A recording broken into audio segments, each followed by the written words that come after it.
than himself in the mid lane. But yeah, Cloud9 have a lot to prove. At the same time, they're like zero expectations for Cloud9 right here. They can go in and just play fairly freely and show what they can do. Well, 3 bans already in, gents. Mordekaiser's out. AZike once again banned by ahq. Rek'Sai and Ryze from Cloud9. So C9 targeting some very specific champions with at least another jungle ban, hitting maybe the weaker area of Cloud9's team. Yet another Azir ban. That is no surprise for ahq. Even with the nerf to Azir, it is somewhat expected. And there are more unknowns on the side of ahq than any other team at Worlds for pick and ban, because the last competitive patch they played on was 5.13. They ended their season so long ago and qualified as the #1 seed.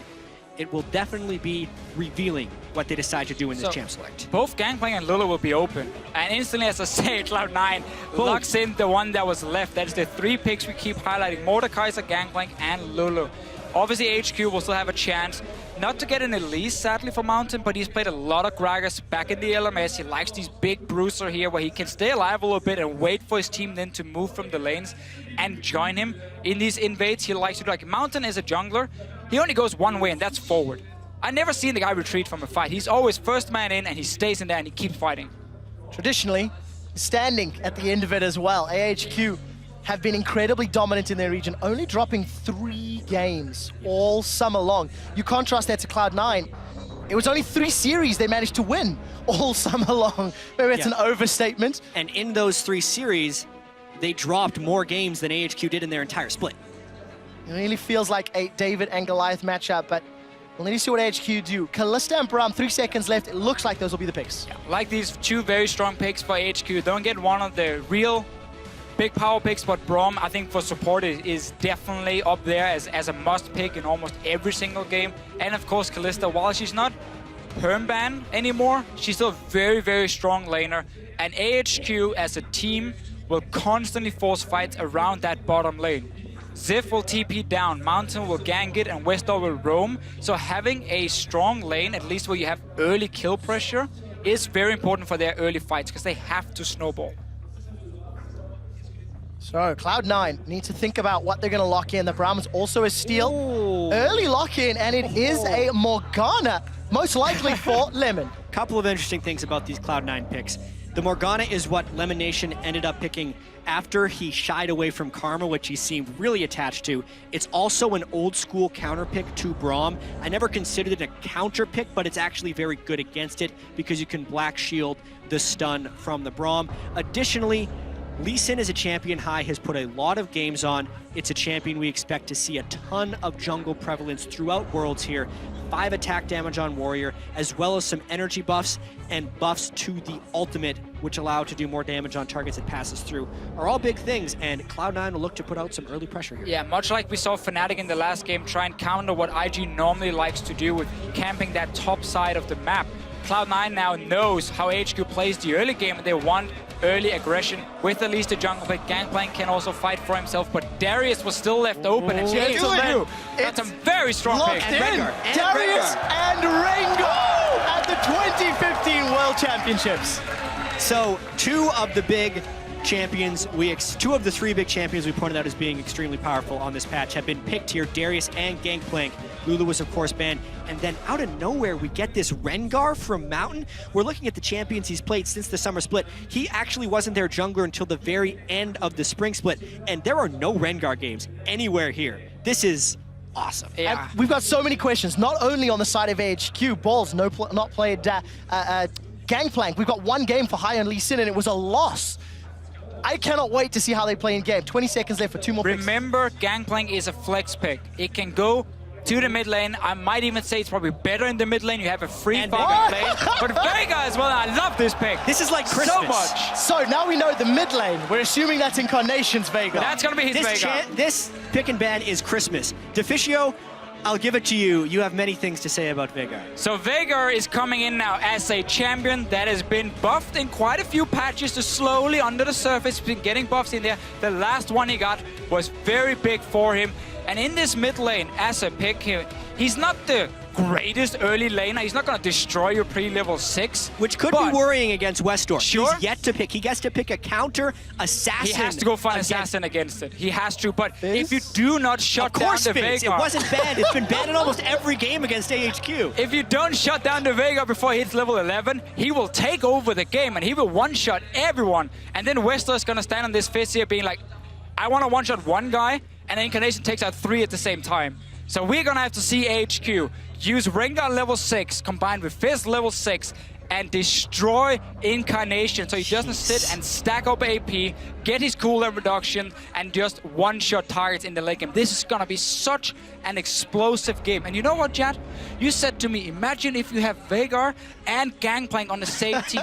The zone control is huge. And his stun coming down. That burst damage is Ladies and gentlemen, on the bus right here, we were talking about champions we thought we'd see, and all of the champions we got excited about are already starting to trickle through. Every champion pick in the first 2 games has been unique. There have been no duplicate champions from this game to the next, as far as picks. I really like this patch.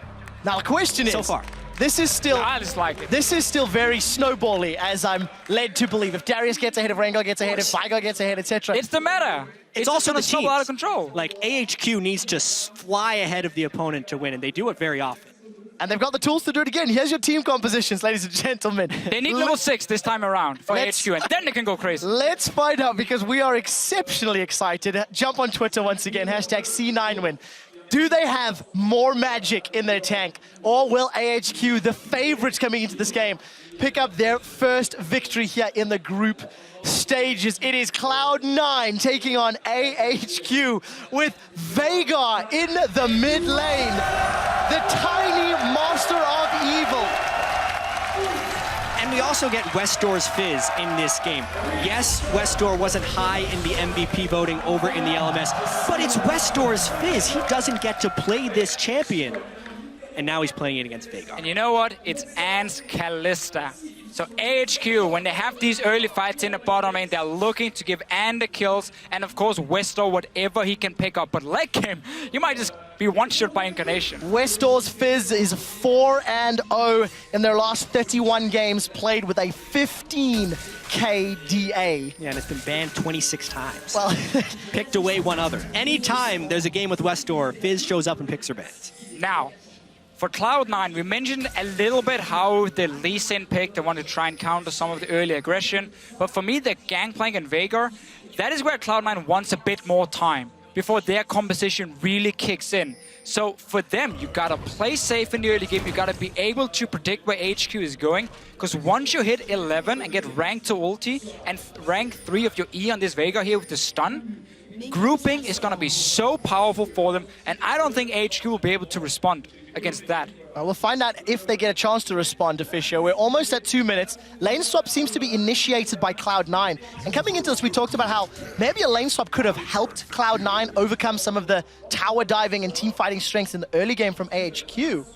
But some of their champions will struggle a little bit. I know there was a discussion regarding Lee Sin and his effectiveness or preference in lane swaps. Really late invade there by Cloud9, but it seems to have actually pushed AHQ down just a little bit. They won't be starting Krugs, and in fact, Cloud9's going to get to start the Krugs. I actually feel like that's an incredibly small win for Cloud9, being able to start on the opposing jungle. So what both teams could look to do, if you value getting that early experience for your AD carry and support, is you fast push the first 2 waves and then you bounce it on the tower and you freeze it from there. And you try and just get a high level AD carry who can 1v1 the enemy top laner. For now though, both teams obviously instantly in. You see Albus on the bottom side of the map warding up the jungle of Cloud9, because now they gotta make sure that High and Balls can move down and start farming on the side. But we see Cloud9 already sending members. You have to respect this roam right away. Whenever there's an AD carry, the support goes rogue. And Albus now looking to do a bit of an invade into the bottom jungle. Slightly vertical jungle, but actually if High doesn't make it over quickly, he's going to be counter-jungling pretty hard. So because Cloud9 up in the top side of the map saw where Rengar and Darius were starting, they knew they were really far away from the bottom side, and that's why they can send Balls in here. But High, as you said, he needs to be down there as well. Otherwise, HQ can just focus and dive. I don't think Cloud9 actually saw the jungle start. They walked through a ward, but then Darius and Rengar dodged below. We'll see where the Cloud9 will be able to respond. Ziv is going to teleport up top, and every time we... High is lost here. He went in, they did not know he started red, so that's why he late warded the red, right, and now he's going down to his own jungle. But because he made the quick reaction, Mountain is also not able to counter jungle red. So, one thing I do want to keep an eye on, every time we look middle, by the way, Incarnation farming with that Baleful Strike, he's already got plus 10 AP for free, and I want to track just how high that goes. You want to know the funny thing about Veigar is you don't even need that bonus AP. Just from standard items, you get so much damage because you have a 1-to-0 scaling on your ulti and on your W. So late game, you're just such a monster. It's more about even the stun duration and the cooldown of his stun, blocking such a massive zone and making it very difficult for Kalista to jump around in a fight. With all the early game action, Balls is the one that's suffering 7 CS in contrast to Ziv's 14. Lemonation did back earlier after doing those Krugs to help babysit Balls in this lane. And we've got an interesting 2v2. It's a very different lane swap compared to what we saw in the last game where Fnatic were fast pushing from the start and ahq tried to freeze one wave and then send down people to defend. Backfired completely because they were so late. Here we see both teams kind of being happy, just trading experience on top and the AD carry. We see up in the top with Darius being in the one-on-one lane. Yeah. High instead looking for a player on the mid lane. We're not expecting Mountain to do anything pre-6, and Westor's going in. He's gone in aggressively, and that might be brave. Event Horizon is flashed as Westor gets past the Christmas bells. Oh, Dark Binding connects on Anne, but there's no follow-up. Exactly, and also they can just put up the Braum Shield any time a Binding lands so the balls can't shoot through. These are actually really favorable lane matchups for ahq early in this lane swap. Ziv on Darius should be able to farm up just fine with Doran Shields and 4 health potions. Additionally, Ann and Albus can really punish Sneaky and Lemonation. Or sorry, Balls and Lemonation in that bottom lane because of the Braum and because of the melee versus range discrepancy. Yeah, never been a fan of the lane swaps where you just trade AD carry for top lane experience. I think top laners always benefit so much more from getting an advantage. Now in this case, you can see Cloud9 is swapping back. So before it gets completely out of hand, they want to get it back to standard lanes. I like the little play though from high around the mid lane, because you saw the minion wave were pushing slowly down to Incarnation. That meant Westor, he had to overextend to keep farming as a melee champion, and therefore High knew there was a chance he'd get in, and he forces a flash, which can be key now that Westor will be under more pressure, and Incarnation is soon hitting level 6. Now, of course, Incarnation's going to have that freedom, thanks to his opponent not having flash. I want to mention Balls going toe-to-toe with Ziv's Darius. We've touched a lot on the Gangplank and the Veigar, but Darius, a champion we've not seen in the West at all. He simply became relevant after the patches, after the tournaments had already ended. What are we expecting out of Darius? He is tremendously strong in melee versus melee matchups. And he's also very swingy in lane. The fact that Balls has had to swap back into this lane with Ziv having a full level on him as well as double CS is putting him in a situation to fail. So Ziv will actually have a large amount of lane pressure and should be able to bully Balls' Gangplank quite substantially here. It was just such a weird start for C9. We've taken that camp and then slow pushing it with Sneaky up on the top side, so he barely got an XP advantage over that top laner on their way. So Ziv just picked up so much extra farm, and he's going to continue to be a bully. Level 6 is where he really starts becoming extremely hard to deal with, and he's one of these champions that if he gets going, he can just snowball completely out of control. It's why teams like playing around the top lane. And we had a question regarding Ziv and his champion pool coming into this tournament. He used to be mainly the tank player, being the main engage. He's on Darius, he's on a carry, and so far it's looking good for him. Well, in my opinion, Darius as a top laner has the most overlap between tank and carry. Maokai or Gnar or Shen, the things that Ziv played a lot of in the regular season, are full tanks, but Darius generally builds tank items, and then if he gets Noxian Might up, will gain upwards of 200 attack damage in the late game and become the carry. So the textbook juggernaut, I would say, for Darius. The standard build we see from him is Black Cleaver and then often Dead Man's Plate coming in as well. And I think that's an extremely powerful item on this patch here, giving him a bit of movement speed, and also if he stacks it up to 100, of course, that first hit where he gets the extra damage and a slow is really good for a fairly low mobility champion like Darius. Westor, taking a little bit of poke. He doesn't have flash, remember. We'll be able to just dance out of this one. Clearing that pink ward is actually pretty high value considering he didn't have immediate jungle support. So that's actually a nice mini win there for Westor, and his flash is only 2 minutes off from coming back again. You talk about jungle support. Level There 6 we go. Thrill of the hunt. The stun connects. This will be first blood to Westor's Fizz. He does get stunned up high. I'm not sure you want this fight. Gets some damage down.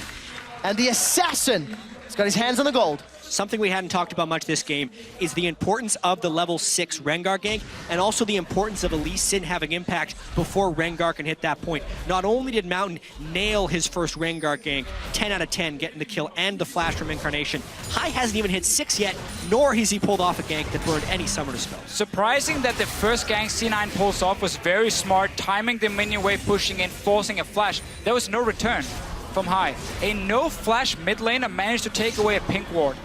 That should never happen, especially because your jungler has not been paying attention to the side lanes either.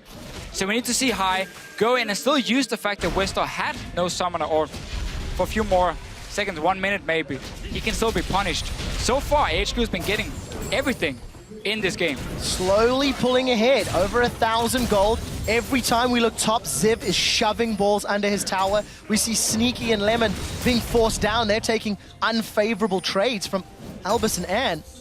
And, you know, Mountain, he wasn't needed. He was able to just power farm his way up to Thrill of the Hunt. And the problem now for C9 is the fact that if you do not have lanes pushing against the Rengar, it is very difficult to get into the jungle and start warding deep where you can spot him using his ulti. You can't even deep ward in the lanes either to see if he's coming from there. So suddenly Mountain, every time ulti is ready, should have the opportunity to surprise Cloud9. No flashbang Incarnation this time around. Westar has ulti. You can just return to the mid lane and do exactly the same thing again. Yeah, I should also note the early gank from High did burn the flash, but that's pretty much all he did. Exactly, but we need the follow-up then. Yeah, and he's missed that follow-up. Westar again has flash, and his mid laner is the one sitting without. It's really a lot about Incarnation trying to passively farm here to get his ability power up, and Balls' Gangplank passively farming to get extra gold from his barrels, because outside of that, Cloud9 doesn't have many windows for success here in the early game. And Incarnation, of course, running cooldown reduction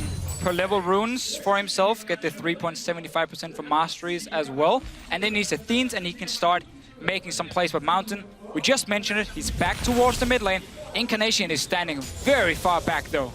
Yep. Not going to be at risk of getting caught this time. As we've crested 10 minutes, AHQ have that 1,000 gold lead. And a touch on that early game graph, they accelerate as they get closer to 20. Incarnation may be in trouble. He's going to get far enough away. And small misplay from Mountain. And I think actually Incarnation played that really well. It was greedy of Mountain to pop Thrill the Hunt so early, but Incarnation was constantly dashing in and out of where turret range would be if Rengar jumped on him, and Mountain was not willing to engage himself in a full-on turret dive, so nice job there. And a very important thing to highlight with Veigar's stun in this matchup. Let's just see the bot lane first though. Elimination doesn't look to go aggressive, but you can not dash through the stun of Veigar. So when he gets the warning that Mountain is coming, he can just pop down the stun near himself, and Rengar will always get stunned on the way in and should not be able to one-shot him or at least lock him down. So Incarnation, as long as he stays far enough back and gets the warning and not ahq-eSport or whatever, so someone can jump in and kill him, he should be okay. Plus 58 ability power on Dark Matter, almost 3 amp tomes already. And outside of a big CS discrepancy in the top lane, it's not looking great for Cloud9. AHQ continue to just play for the long game. Yeah, the one saving grace here for Cloud9 is this bottom lane. Tristana is a pick that mainly caught on in North America, and this is specifically what they do for it. They continually push up, they get the explosive charge onto turrets, and they shove them down as quickly as possible. Even though Sneaky was top lane for the early start of that lane, he still gets the turret, and even though the rest of the game was going towards AHQ, that turret gold is going to come in really handy if they can withstand the rest of these ganks. Well, Mountain wants to get balls. Apprehend connects, as does the Decimate. That's a flash away. The teleport from Incarnation gets cancelled by Chum the Waters. Westar gets away. While all that is going on, Lemon, Sneaky, and High take Dragon number 1 after taking Tower number 1. Yeah, Mountain wasted that ulti in the mid lane before, so didn't have it ready for the dive up top, and then C9 using all the globals they had ready. High just making Westar use a bit of mana, and now he cannot clear the wave because they're already pushing on it. And Cloud9 is rotating around Sneaky to get the explosive charge on turrets as quickly as possible and trying to punish the low wave clear of the Fizz mid. Cloud9 is still very much in this game, getting the Dragon, avoiding the dive in the top lane, and also getting that bottom turret. It is putting the emphasis on AHQ to start fights, which shouldn't be a problem, but they haven't found the fights yet. One of the main things for Tristana when she became a pick was that she was good in lane against Kalista. You could out-trade the Kalista with the early trades because you had your E doing the physical damage. And then once you get towards these towers here, because Kalista is a fairly slow wave clear and basically very limited before Hurricane with the wave clear, Tristana will always get the 4-5 hits with the bomb exploding. So C9, when you have a Veigar, when you have a Tristana and a Black Shield, that's a very, very strong siege composition for them against absolutely no defensive wave clear on the side of AHQ. So AHQ are looking to open up the map soon and start fighting. They do not want a longer laning phase. They need to start getting these roams and creating these picks. Otherwise, Cloud9 can just easily group. Incarnation is getting very close to his 11, and then suddenly it becomes very bad for AHQ. Well, AHQ do look to secure their first tower in a moment or two. Their next wave is busy conga lining down. Balls still 35 CS down. But while he's unable to defend top, AHQ are under pressure middle. It looks like Lemon will be aiding Incarnation, and High's just waiting in the wings. So what Sneaky wants to do here is push up the bottom lane to apply pressure and force someone to defend, and then he can just rotate to the mid lane, group up with Incarnation, and take down this mid tower. You can see him already move away and start moving through the jungle, or at least trying to. Then they spot Rengar on a lot of these deep wards, and now he can safely just jump away. Very, very good wards from C9. They know which lanes to play around, bottom side and mid lane, because those are the outer turrets you're aiming for. Let Balls just try and farm whatever he can up top. So Mountain's first ultimate was fantastic. The following two, optimistic. Yeah. They have not paid off. Just a quick difference in their item builds as well. Moby Boots, both warrior enchantments. Moby Boots for Mountain versus the Sightstone for High. So still fairly squishy on both sides of the jungle camp. And this would normally be the time in the game where AHQ would be taking advantage, but they just strictly don't have the wave clear, and that's the stun! Oh, he's down! Sneaky gets the kill, even an assist for Balls. They're gonna turn their attention to the tower as that cannon barrage helps to clear the wave. C9 might be behind in gold, but this composition when it gets to siege on a tower is so deadly. You see the stun, the chain CC coming, and you just burst down one target. They are so far ahead in map pressure as well. Oh. Westdoor have to fight, and they just keep chaining. Cloud9 is on a rampage. Oh, there we go. Wait for Event Horizon to come back up, and Incarnation will say, I'll have another. They've decided to back away for now. Look at Westdoor. He was in the river. And because Ziv was called down, Balls gets free time in the top side. The pressure and the tempo is so heavily in Cloud9's favor, it is catching AHQ way off guard. AHQ in the LMS is used to playing a laning phase where they always get slightly ahead. They're then used to getting out of the laning phase and just take team fights left and right, and they win them and they get so far ahead of the other team. Now, they're suddenly against a group of guys who can simply move up to a tower as a unit, and just slowly but surely they look for a pick or they just take down the tower, and AHQ needs to respond by flanking them and getting a massive team fight. And this game could very easily become a bloodbath with the way it's progressing. Both teams have multiple turrets down, and LMS, much more than North American or European LCS, fight over the dragons, specifically if the other team is trying to chain them. It was actually really strange that Cloud9 was able to get that first dragon, which means AHQ is putting even more priority on preventing the second one. And since Cloud9 does have turrets down already, the next course of action would be to start securing those dragons. This fight in 90 seconds could be massive. Level 11 for Incarnation. He's got 120 bonus ability power thanks to that passive on Baleful Strike. And we did see AHQ grouping around the dragon. So for Cloud9, where is their next move? Mountain does have Thrill of the Hunt on, and he's thrown it down. Really poor ultimates after that first gank so far. I mean, what was he hoping to accomplish with that? He ulted and he wasn't willing to face check in to get vision because honestly, he may have died. I think he was, also just checking. Is there anyone hiding around here? Do I get a marker? Do I get a warning? But it does mean for the team fight now, near this dragon, it is not there. And the way for HQ again to engage, just highlighted, they have to be able to flank in. Otherwise, Incarnation can just land the stun, deal the damage. Oh, that was so close. If Westdoor jumped in, that Primordial Burst could have just insta-gipped him. I will say, from the earlier push that Cloud9 did on the mid lane, it does feel like HQ is not well prepared for this Veigar pick. And Incarnation has put a lot of practice in on it. Jack, who would be prepared for the Veigar pick? It's Worlds. You have to be prepared for anything, and this is the value of some of these different picks. Whether or not you can find the proper counters for Veigar, this is what's looking like close to the first Westdoor and AHQ have seen of it. 2,000 gold ahead. Cloud9 are after falling behind at the 10-minute mark. Dragon and Vision, way north of Dragon, is fully secured. Cloud9 should not be surprised. But look at Westor Mountain off to the left-hand side of your screen. And this is another beautiful thing about this Veigar pick is once you start fighting around objectives, your stun can just cover a complete entrance. How on earth is AHQ gonna walk into this Dragon if they walk straight into the stun? They might have to. They have teleport on Ziv, and they're giving up the second Dragon already. Cloud9 with a fantastic performance. Let's be honest, surprising many.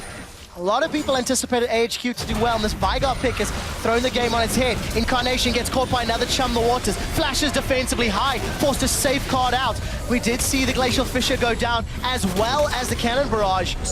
And at the end of the day, a lot blown for nothing. TP used from Ziv as well, but it quickly cancelled, realized there was no fight to be had as C9 already jumped out. But we mentioned this in Champs, like we talked about it during the early game, how for Cloud9 it was just all about not falling behind in the early stages of the game. Wait for Incarnation and wait for Sneaky to scale up a little bit and then to start sieging away. And as you said yet before, AHQ so far have been looking for a few picks with Mountain, but he's been very far from finding anything. Yeah, Mountain's Rengar has not been impressive. His first gank was good. Everything after that has completely missed the mark. The deep wards from Cloud9 are in all the right places to stop Mountain from being able to push. And despite, here's the huge thing, despite Balls going into that top lane against a Darius, beginning down 20 CS and a level, he was down 40 to 20 and level 5 to 4. And even though he lost his turret early on, he's stuck right in there, and he's been able to use his global somewhat offensively. Huge credit to Balls' gangplank, his most played champion in Korean solo queue during the boot camp. He is doing good work against Ziv, AHQ's strongest player. The key really for C9 with this early game is the fact they had that Tristana into Kalista lane on the bottom side. With the Morgana to just continue pushing the lane over and over. So while they were losing on the top side, going even on in the middle lane, with Incarnation dying once to the gank, they were winning the bottom lane. That gave them an opening to get on an outer turret and get into the jungle of AHQ and start placing some of these deep wards you see on your map now, making it even harder for Mountain to pull off an ulti. We do see that wave clear being so useful. Westor, wow, he's decided to go aggressive. Balls is being caught out. Chum the Waters goes up, and Westor makes that look so easy. But Cloud9 say they want to fight in the mid lane. The dunk faster Darius is about to get dunked. It's Sneaky that gets the kill. Now we've turned into a 4v4. We do see Mountain jumping in, but he immediately has to flash away. Exhaust reducing all his damage. Event Horizon has come back off cooldown. Sneaky's trying to be focused by Westor, but it won't be enough. That's the second kill of the fight for Sneaky. He's burning. He needs to run away. Mountain gets caught by a dark binding, and High goes in, but it's Incarnation that secures the kill credit. 5-2 and 4,000 gold up. And Cloud9 is actually thinking of turning on to Baron after this. This is a risky call. That was a great chaotic fight win by Cloud9. They got Balls coming in with TP. And is the only one in the mid lane. 3 others are dead. This is Baron at 22 minutes for Cloud9. They will take full control of the game after this secure. So we see 2 things from AHQ as well. We saw Westor split pushing, getting a kill onto Balls. That's one of the ways they can get back into the game. But then the rest of the team were caught sleeping in the mid lane. High gets the engage. Look at Elimination landing binding after binding as well, and the CC between him and Incarnation allows Sneaky to stay alive and just sit back and deal all the damage. And specifically the fact that Ziv was eliminated before that fight made it even though AHQ thought with the collapse up from Westor they would have the edge. But Westor too had burned significant cooldowns to kill Balls in the bottom lane, and the binding accuracy versus the skill shot accuracy from Incarnation's Veigar in this fight were just too much for AHQ to handle. And we're just getting later and later into the build for Incarnation. Because you get 5 on every kill or assist. 168 bonus AP.